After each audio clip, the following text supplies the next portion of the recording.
Welcome to Military Spouse World 1-to-1, a weekday podcast featuring a military family shaker and mover, helping you navigate this amazing chapter in life.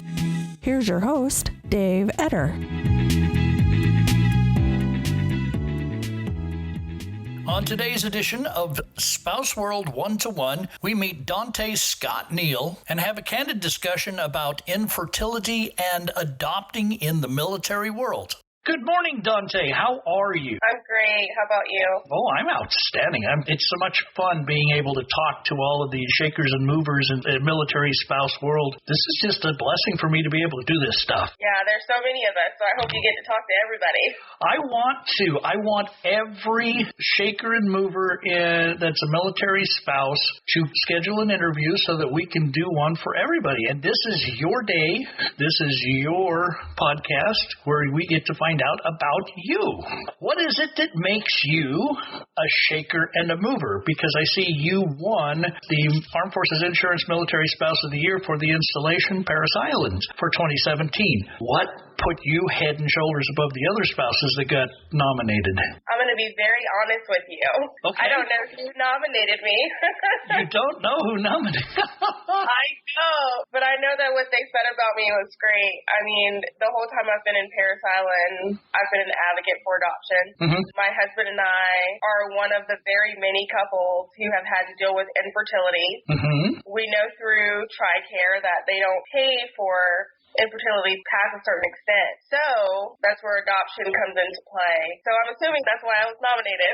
Is it that Tricare doesn't give an opportunity for you to pursue why you're infertile, or is it that they just said, no, you can't have kids, so deal with it? I think they give you an opportunity to kind of figure out why you're infertile. In the infertility clinic, they make you try for so long before you're able to pursue other avenues. Right. Of infertility. For us, which I'm not speaking for all infertile couples because every situation is different based on where you're based at and who your doctor is, but we were able to get answers on why we were infertile. Once we got our answer, which is closed fallopian tubes, which is why I cannot have my own kids, we were able to progress to that next step. But our next step was in vitro fertilization, which the military does not pay for. Really? Was an option to go in and perhaps repair the blocked fallopian tubes? Not for me. I have uterine fibroids. Oh. The way my fibroids were removed, there was no way to repair.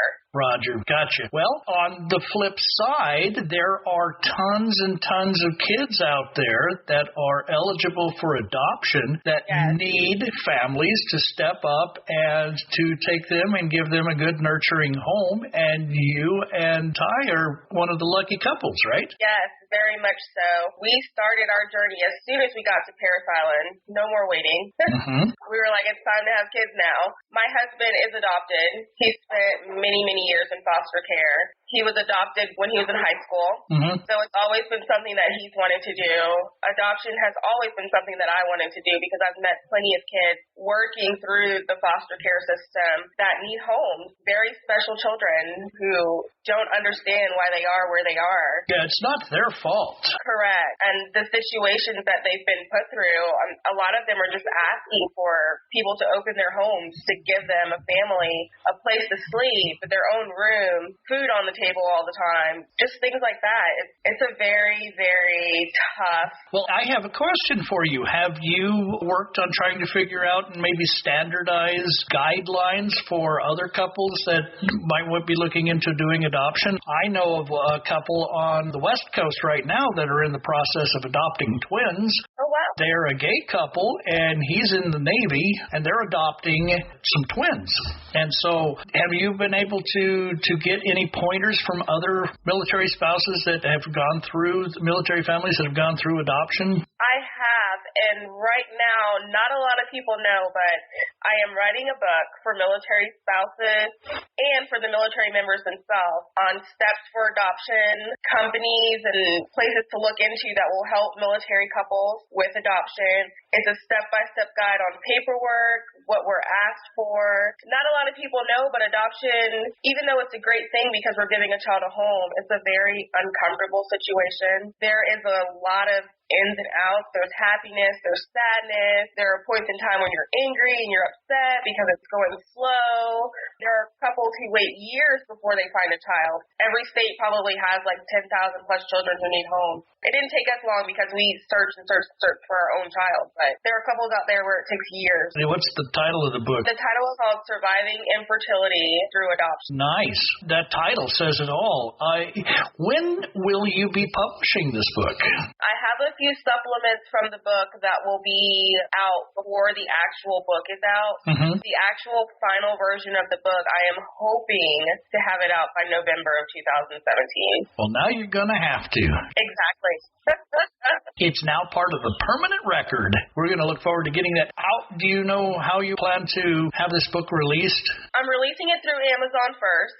Okay, that makes sense. I'm a Kindle reader, so that's my number one. Right. It will be a paperback book through Amazon as well. Writing the book is easy for me because every time I get an email from a military spouse or I read something in a military spouse group about adoption, it gets my gears going. And I have something to say, so this book's going to be very informative. It's going to be very straight to the point. There's no editing. There's no nothing. It's strictly what adoption is in the military world. Let's shift gears a touch, and let's go over to one of the businesses that you own. I want to find out about My Simple Tribe, your handmade personalized apparel. Tell me about this. I bought a machine. A Cricut. It just started out as something of a hobby, and then it turned into a business. Not a lot of people know, but I went to school for interior design. Nice. I'm an HGTV lover. Nothing wrong with that. I just started making things for friends, and then friends were telling their friends, and they're like, oh, yes. So My Simple Tribe is fairly new. I literally have a whole inventory for My Simple Tribe in my dining room right now that's about to go up on my website. Wow. So that you can go live. It's a great thing, though. I encourage all military spouses, if you can do something from home, it's great. It travels with you. It goes with you everywhere you go. And you're doing it off of a Cricut machine. I am. That's cool. I wondered whether or not those could actually do that, and you've been able to make it work. I'm impressed. Yes. So if you're a military spouse out there listening to this, Cricut, silhouette, everything, it's a business in your home. It's right there. It goes with you. And so you're going to be there next week? I'm so excited to meet everybody. Now, you also have another business, King Ritchie's Ice Cream. Tell me about that.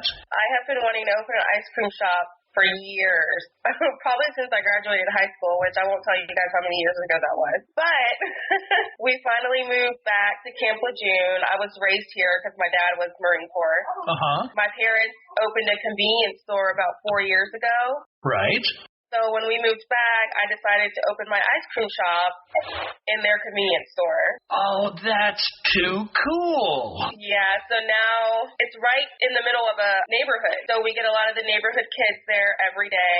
It's really nice. It's just a community environment. Are you the sole employee? I am. I am. Maybe you've got somebody that you can hire from the Camp Lejeune area that listens to this podcast come in and say, hey, Ms. Dontaye, can I have a job? I am hiring for this summer.